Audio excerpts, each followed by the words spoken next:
پیارے دوستو، اس سے پہلے کہ شہرزاد کی کہانی شروع کی جائے، ان دو طاقتور بادشاہوں کی داستان جاننا ضروری ہے جن میں سے ایک ہر رات کسی عورت سے شادی کرتا، صبح ہونے پر اس کا سر قلم کروا دیتا۔ کیوں؟ اگر آپ بادشاہ کے درباریوں سے پوچھیں گے تو وہ یہی جواب دیں گے کہ ان کی بیویوں نے ان سے بے وفائی کی تھی۔ اس لیے دوستو، کہانی شروع ہوتی ہے چھوٹے بھائی سمرقند کے بادشاہ شاہ زمان سے۔ اس نے اپنی بیوی کو اپنے غلام کے ساتھ دیکھا اور اسی لمحے تلوار کے ایک ہی وار سے دونوں کے ٹکڑے کر دیے۔ اس کا بھائی شہریار، جس کی حکومت ہندوستان سے چین تک پھیلی ہوئی تھی، اس سے عظیم بادشاہ تھا، چنانچہ اس سے بھی بڑا المیہ اس کا منتظر تھا۔ اس نے باغ میں اپنی ملکہ اور 10 داشتاؤں کو غلاموں کے ساتھ مشغول دیکھا۔ صدمے سے بے حال ہو کر اس نے اپنا تخت و تاج چھوڑ دینے کا فیصلہ کیا اور اپنے بھائی کو بھی ایسا کرنے کے لیے آمادہ کیا۔ انہوں نے فیصلہ کیا کہ اس وقت تک اس پوری دنیا میں گھومتے رہیں گے جب تک انہیں اپنے ہی جیسا کوئی بد نصیب نہیں مل جاتا۔ آخر کار آوارہ گردی کے بعد انہیں اپنے جیسا ایک بد نصیب مل ہی گیا، لیکن وہ کوئی کمزور انسان نہ تھا بلکہ ایک طاقتور اور زبردست جن تھا۔ وہ جن اپنی عورت کو 7 تالوں میں مکفل رکھتا تھا، پھر بھی عورت نے اسے 570 بار دھوکا دیا اور ہر دھوکے کی نشانی اس نے ان مردوں کی انگوٹھیوں کی شکل میں محفوظ کر رکھی تھی۔ اس فہرست میں دونوں بھائیوں کا بھی اضافہ ہو گیا اور ان دونوں کی انگوٹھیاں بھی عورت نے ایک دھاگے میں باندھ کر رکھ لیں۔ وہاں سے نکلنے کے بعد دونوں بھائیوں نے ایک دوسرے سے کہا کہ ہمیں عورتوں کے بغض سے پناہ ڈھونڈنی چاہیے، اور پھر دونوں شہریار کی سلطنت واپس آ گئے۔ شہریار اپنے تخت پر بیٹھا اور وزیر اعظم کو ملکہ کو قتل کر دینے کا حکم دیا۔ اس کے بعد اس نے ان تمام داشتاؤں اور غلاموں کے بھی سر قلم کروا دیے جنہیں اس نے باغ میں عریاں رقص کرتے دیکھا تھا۔ لیکن ان سب کے بعد بھی اس کے دل کو تسلی نہ ہوئی۔ اس نے اپنے وزیر کو ایک دلہن لانے کے لیے کہا اور صبح جلاد کے ہاتھوں اس غریب کا سر قلم کروا دیا۔ یہ سلسلہ 3 سال تک چلتا رہا۔ اس کی عوام نے اس ظلم کے خلاف احتجاج کیا، بادشاہ پر لعنت بھیجی اور خدا سے اس کی تباہی کی دعائیں مانگی۔ عورتیں مشتعل ہو گئیں، مائیں فریاد کرنے لگیں، والدین اپنی بیٹیوں کو لے کر وہاں سے کوچ کرنے لگے، حتیٰ کہ وہ دن آ گیا جب وہاں ایک بھی جوان لڑکی نہ بچی سوائے 2 کے۔ وہ دونوں وزیر اعظم کی بیٹیاں شہرزاد اور دنیا زاد تھیں۔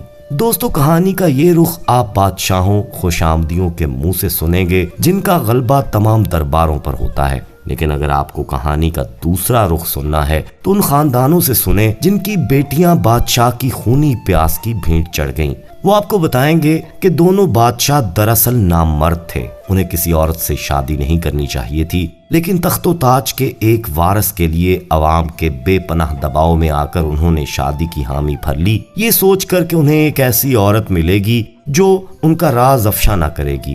انہیں ایسی عورت مل بھی جاتی، کیونکہ اکثر عورتوں کی شادی نامردوں سے ہو جاتی ہے اور وہ تمام عمر اپنے خاوندوں کی جواں مردی کی تعریفیں کرتے گزار دیتی ہیں، لیکن وہ صرف نامرد نہیں تھے، ساتھ ہی بزدل بھی تھے، اور چونکہ وہ خود کبھی کسی کے ساتھ وفادار نہیں رہے تھے، چنانچہ وہ اپنی بیویوں پر بھی بھروسہ نہ کر سکے اور بالآخر انہوں نے بھی وہی راستہ اپنایا جو ان جیسے بزدل مرد اپناتے ہیں، تشدد کا راستہ۔ وہ اپنی آرام گاہ سے باہر تو بادشاہ تھے، مگر اندر چوہوں سے بھی بدتر تھے۔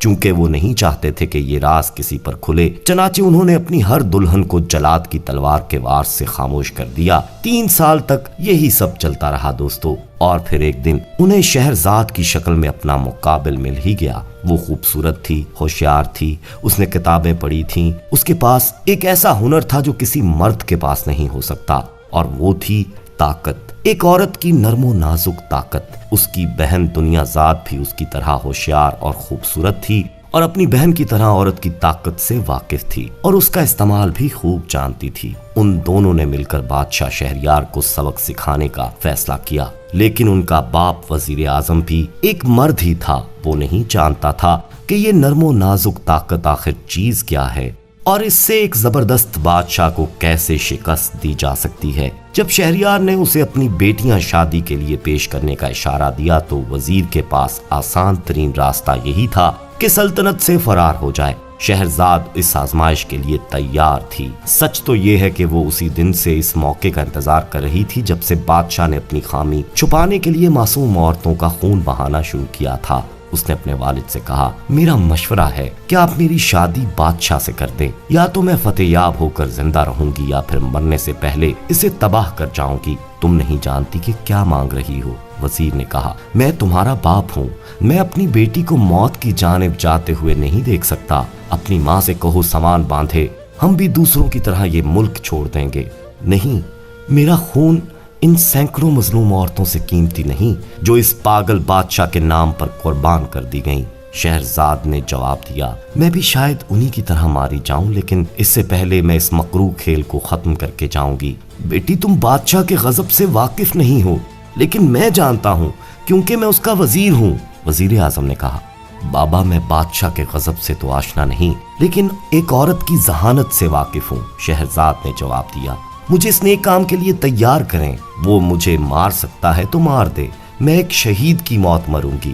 دوستو، اس سے پہلے کہ ہم کہانی آگے بڑھائیں، میں آپ کو ایک راز بتانا چاہتا ہوں۔ ایک عورت کی نرم و نازک طاقت کے آگے ہر مرد نامرد بن جاتا ہے۔ یہ ذہنی کمزوری ہے، جسمانی نہیں، اور تمام مردوں میں یہ کمزوری موجود ہوتی ہے۔ بہرحال دوستو، شادی کے لیے شاندار تیاریاں کی گئیں۔ شہرزاد کا لباس سنہرے دھاگوں سے تیار کیا گیا، اس کے لیے سمندروں سے موتی کھوج کر لائے گئے، اس کے گلوبند میں انڈے کے برابر ہیرا سجایا گیا، پوری سلطنت اور دنیا بھر سے چن کر عطر اس کی خدمت میں پیش کیے گئے۔ اسے مزید خوبصورت بنانے کے لیے کئی دنوں تک طرح طرح کی جڑی بوٹیاں، تیل اور محلول اس کے جسم پر ملے گئے۔ مہندی کے خوبصورت و نازک نقش سے اس کے ہاتھ اور پیر سجائے گئے۔ شادی کی رات دلہن کی سیج دور دراز کے باغوں سے لائے گئے پھولوں سے سجائی گئی۔ کمرے کے چاروں کونوں اور بستر کے نیچے خوشبودار گاؤ لبان جلائے گئے، لیکن آپ یہ نہ سمجھیں کہ یہ سب بادشاہ کے حکم پر ہو رہا تھا۔ وہ شادی کی رات سے زیادہ اس کے بعد آنے والی صبح کی تیاریوں میں دلچسپی رکھتا تھا۔ دلہن کا سر قلم کرنے کے لیے سب سے وزنی اور تیز تلوار کا انتخاب کیا گیا، اور اس کا خون جمع کرنے کے لیے بڑے بڑے برتن فرش پر رکھے گئے۔ بادشاہ بذات خود ہر دلہن کے لیے جلاد کا انتخاب کرتا۔ جتنی زیادہ خوبصورت دلہن ہوتی، جلاد اتنا ہی زیادہ خونخوار ہوتا۔ سر قلم ہونے کے بعد خصوصی ملازم فرش کی صفائی پر مامور تھے۔ بادشاہ چاہتا تھا کہ اس ظلم کے تمام نشانات منٹوں میں صاف کر دیے جائیں۔ اگر بدقسمتی سے خون کا ایک قطرہ بھی نظر آ جاتا تو صفائی کرنے والوں کی پوری ٹیم کا سر قلم کر دیا جاتا۔ بادشاہ یہ چاہتا تھا کہ اس کے عوام صرف یہ یاد رکھے کہ کس طرح پہلی ملکہ نے بادشاہ کو دھوکہ دیا، کس طرح وہ بادشاہ کی غیر موجودگی میں ایک غلام کے ساتھ ناجائز تعلقات رکھتی تھی۔ اس نے اپنے پاگل پن کو ایک احسان کا تاثر دینے کی کوشش کی۔ وہ چاہتا تھا لوگ یہ سمجھیں کہ روزانہ ایک کنواری لڑکی سے شادی کر کے اور دوسری صبح اسے قتل کروا کر وہ ان سب کو ایک بہت بڑی برائی سے بچا رہا ہے۔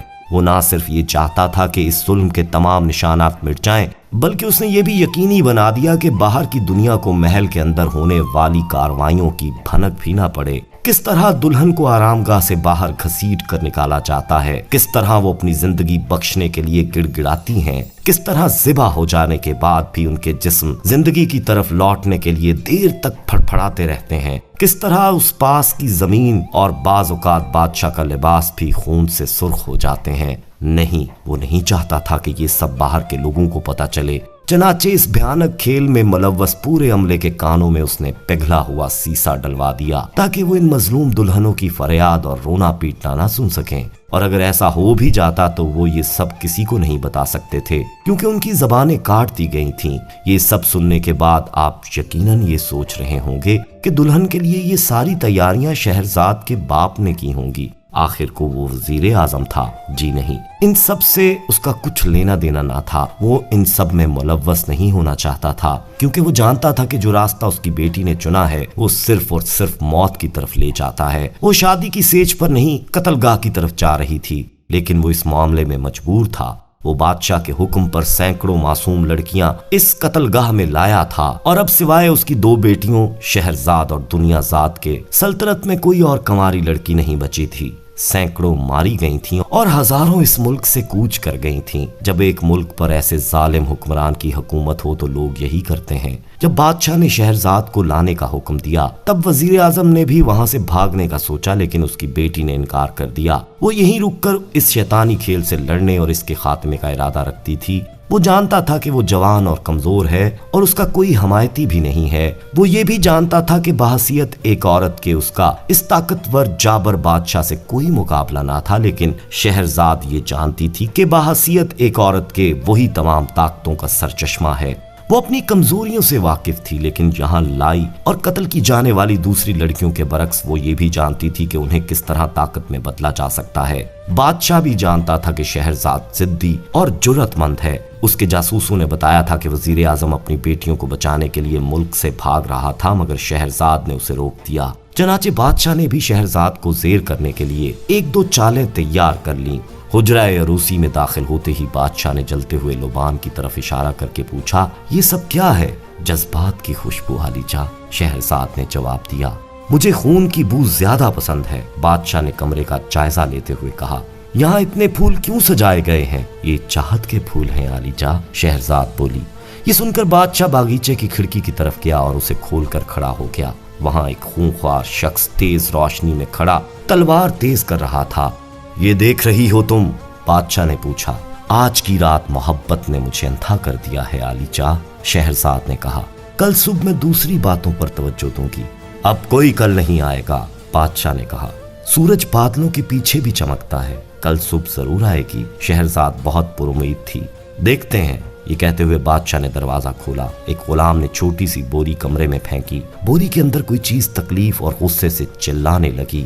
جیسے ہی بوری کا منہ کھلا، اس میں سے ایک بلی نکل کر کھڑکی کی طرف بھاگی، لیکن اس سے پہلے کہ وہ کھڑکی تک پہنچتی، بادشاہ نے تلوار کے ایک ہی وار سے اس کے دو ٹکڑے کر دیے۔ پھر شہرزاد کے چہرے کے سامنے تلوار لہراتے ہوئے بولا، مجھے پریشان کیے جانا پسند نہیں۔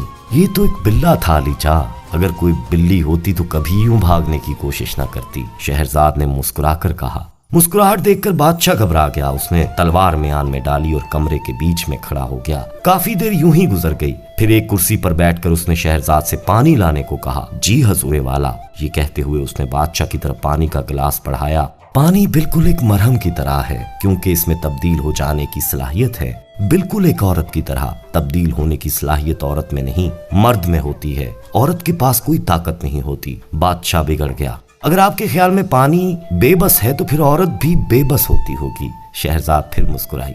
اس کا سر قلم کرنے سے پہلے میں دو کام ضرور کروں گا۔ ایک تو اس سے قبول کرواؤں گا کہ عورت کمزور ہوتی ہے، دوسرا اس کی یہ مسکراہٹ اس کے چہرے سے مٹا دوں گا۔ بادشاہ نے دل میں تہیہ کر لیا۔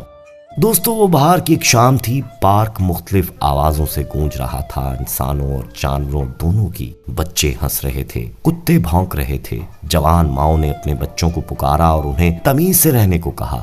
بچے کہاں سنتے ہیں، وہ اپنی پکڑم پکڑائی میں مگن رہے۔ پکڑ لیا، بچے نے دوسرے بچے کو چھوتے ہوئے کہا۔ اب تم چور بنو گی؟ نہیں، بالکل نہیں، میں تمہارے پکڑنے سے پہلے گھر پہنچ گئی تھی، دوسرے بچے نے کہا۔ سمندر گہرا ہے میری بہنا، سمندر گہرا ہے، دنیا ذات بولی۔ کتنا گہرا میری بہنا، کتنا گہرا؟ شہرزاد نے پوچھا۔ میرے پیروں تک پیاری بہن، میرے پیروں تک، دنیا ذات نے جواب دیا۔ کتنا گہرا بہن، اور کتنا گہرا؟ میرے گھٹنوں تک، میری کمر تک، میرے سینے تک، میری آنکھوں تک۔ وہ دونوں اپنے گھر تک پہنچنے سے پہلے ہی پکڑی گئیں اور محل پہنچا دی گئی تھیں۔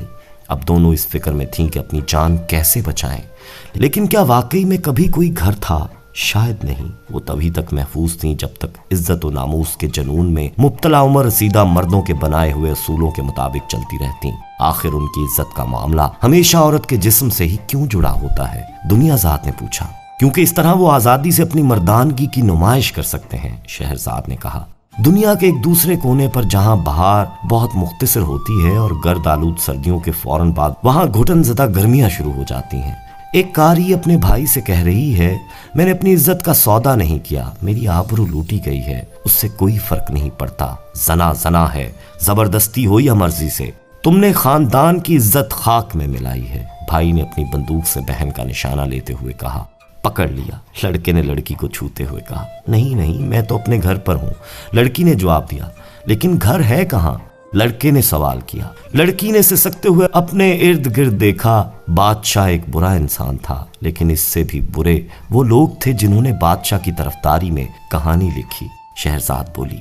یہ بھی سنیں، اپنی بیوی کے ساتھ جو یہ 3 کام کرتا ہے، غربت اور بیماری اس کا مقدر بن جاتی ہے۔